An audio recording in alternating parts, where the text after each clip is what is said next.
National prévoit 3 séances annuelles dès l'école primaire, mais ces séances passent souvent à la trappe. Claire Benaïm a quand même trouvé une bonne élève. À Périgueux, l'école André Daven a créé des ateliers où les enfants apprennent plein de nouveaux mots très instructifs. Regardez.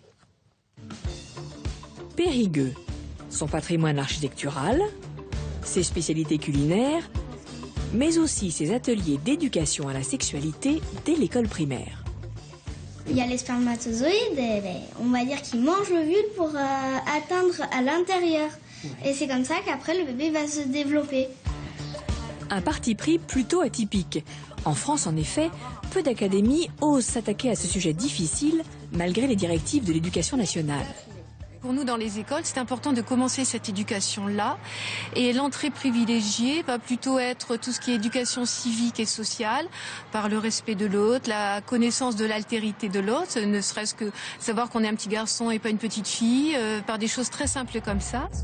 Dans cette classe de CM1, CM2, la séance est aujourd'hui animée par 2 membres du planning familial, Monique et Clémence, qui est également enseignante dans l'école et connaît bien les élèves. Au programme du jour, la puberté et en particulier celle des garçons. Quand monsieur et madame Hormone ont commencé à s'occuper de lui, il avait à peu près 8 ans. Petit à petit, il a grandi, il a forci et son pénis s'est développé.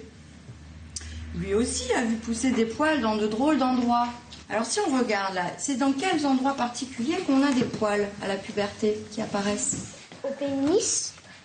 Alors c'est sur le pénis? Si on regarde un petit peu le dessin, est-ce que c'est ça qu'on voit? Non, autour un peu. Ah, autour. Alors comment ça s'appelle autour? Autour du pénis? Bah, ça s'appelle le pubis. Son pénis s'est mis à grandir et rapetisser, et puis quelque chose de gluant en est sorti. Qu'est-ce que ça veut dire ça? Je crois que c'est du pipi. Alors tu penses que c'est du pipi. Qu'est-ce que vous en pensez les autres? Je pense que c'est du sperme. Et est-ce que quelqu'un sait comment ça s'appelle quand, justement, ce truc gluant qui s'appelle le sperme, comme on l'a dit, comment ça s'appelle quand il sort du pénis? Ça s'appelle l'éjaculation. D'accord?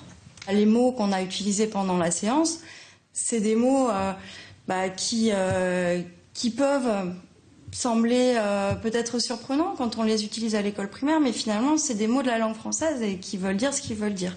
Voilà. Et même s'ils ont à peine 10 ans, les élèves sont bien contents qu'on leur parle de sexualité.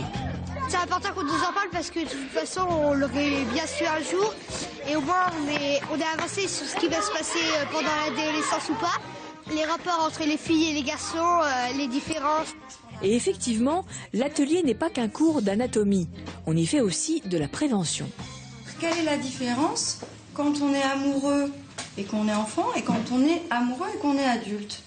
Quand on est adulte, on peut faire l'amour. Voilà. Et quand on est enfant? On peut pas. On peut être amoureux, on a le droit d'avoir un copain, une copine. Mais par contre, on n'a pas le droit d'avoir ce qu'on appelle des relations sexuelles. Et ça, on n'a pas le droit jusqu'à un petit peu avant 15 ans. Après 15 ans, si on veut, on peut avoir des relations sexuelles. Est-ce qu'on est obligé, quand on est amoureux, d'avoir des relations sexuelles, quand on a plus de 15 ans? Non, on n'est pas obligé. Effectivement, on n'est pas obligé.